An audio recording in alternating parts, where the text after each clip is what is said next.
উম্মত তুমি জানো না আমি যে তায়েফের পাথরের আঘাতে পুরা পিঠ চালনির মতো ঝাঁঝরা বানায় ফেলছে আমার? শোনো নাই তুমি? আমারে যে উহুদের ময়দানে দান দান শহীদ করে রক্তাক্ত করছে, তুমি শোনো নাই? আমি যে 14 দিন পেটে ক্ষুধার তাড়নায় পাথর বাঁধছিলাম, উম্মত তোমার মনে নাই?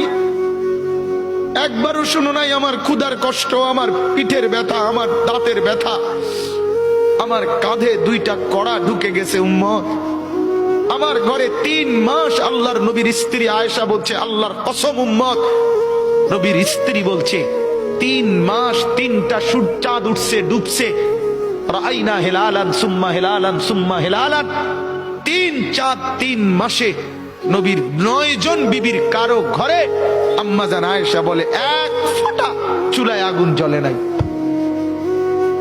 মা আওকাদাত ফি আবিয়াতে রাসূলিল্লাহ নারুন, নবীর একজন বিবির ঘরেও আগুন জ্বলে নাই।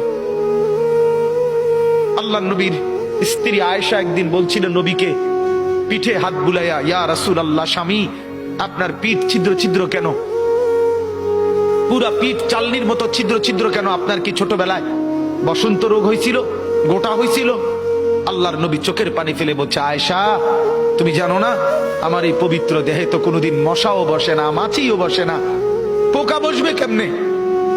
আমার পবিত্র দেহে তো হাঁটলে মেশকের গ্রান বের হয়, আমার পেশাব পায়খানাও তো কোনোদিন জমিনের উপরে 1 সেকেন্ড থাকে না, মাটি ফাঁক করে ভেতরে নিয়ে যায়, সেই আমার গায়ে গোটা হবে কেন? আয়েশা, এগুলো আমার তায়েফের পাথরের আঘাতের রক্তের দাগ।